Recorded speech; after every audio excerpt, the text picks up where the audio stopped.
YS Jagan TV news కి స్వాగతం. కడప జిల్లాలో సాగునీటి సంఘ ఎన్నికలు పూర్తి అప్రజాస్వామికంగా జరిగాయని, ప్రభుత్వం చేతకాని దద్దమ్మ రాజకీయం చేస్తుందని కడప ఎంపీ అవినాష్ రెడ్డి మండిపడ్డారు. శనివారం ఆయన నివాసంలో మీడియాతో మాట్లాడారు. గడిచిన 2-3 రోజులుగా జరుగుతున్న పరిణామాలు మీ అందరూ కూడా చూస్తూ ఉన్నారు.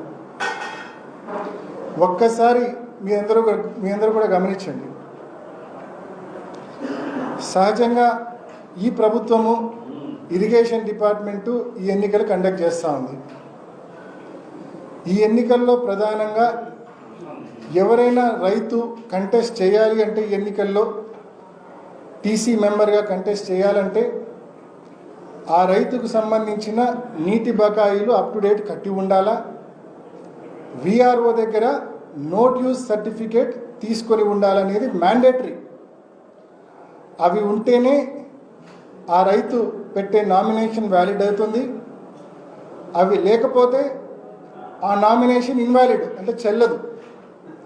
ఇది ప్రభుత్వం పెట్టిన నిబంధన, తెలుగుదేశం ప్రభుత్వం పెట్టిన నిబంధన ఇది.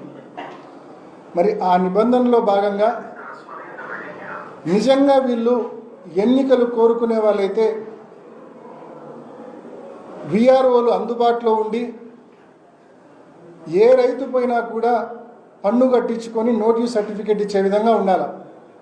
కానీ అదేమీ కాబట్లే వీళ్ళకు.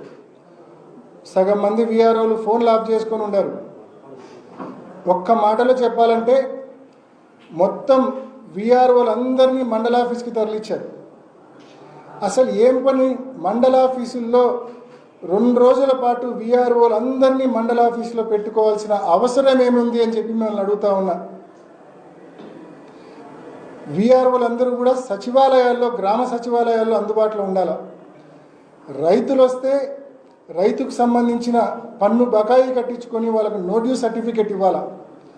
అలా ఏ ఒక్క విఆర్ఓను కూడా అందుబాటులో పెట్టకుండా అందరినీ మండల కేంద్రంలోకి తీసుకొని పోయి మండల ఆఫీసులో జైల్లో ఖైదీలను బంధించినట్టు విఆర్ఓలను బంధించి బయట పోలీసులను అడ్డు పెట్టుకొని ఏ ఒక్క వైఎస్ఆర్ కాంగ్రెస్ పార్టీ నాయకుడు, ఏ ఒక్క రైతు లోపలికి వెళ్లకుండా అడ్డుకొని మీరు చేస్తూ ఉంది.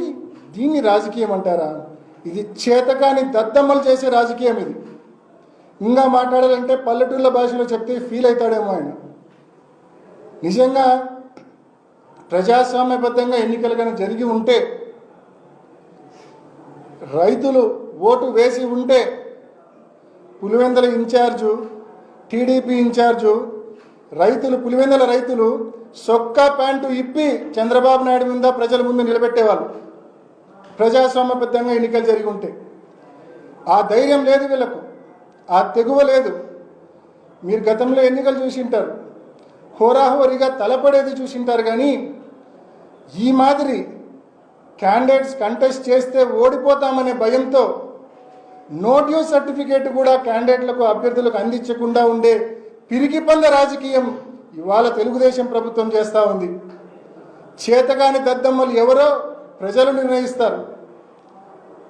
ఇంత నీచపు రాజకీయం, ఇంత చేతగాని రాజకీయం అవసరమా నిజంగా? దీనికి మళ్ళా ఎన్నికలని పేరు.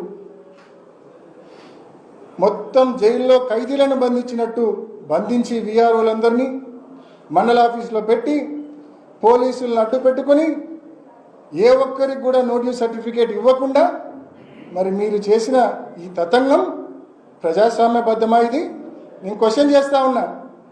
విఆర్ఓలందరూ గ్రామ సచివాలయాల్లో అందుబాటులో ఉండకుండా ఎందుకు మండల కేంద్రంలో ఖైదీలను బంధించినట్టు బంధించావు అని చెప్పి నేను క్వశ్చన్ చేస్తూ ఉన్నా. ఇక్కడే అర్థమవుతా ఉంది కదా ఎలక్షన్ ప్రాసెస్ ఏ రకంగా అపహాస్యమైంది అనేది ఇక్కడే అర్థమవుతా ఉంది కదా స్పష్టంగా ప్రతి ఒక్కరికి. 13 నిన్న ఉదయాన్నే కవరేజ్ చేయడానికి వచ్చిన మీడియా వాళ్ళని సైతం, మీడియా వాళ్ళ పైన కూడా దాడి చేశారు.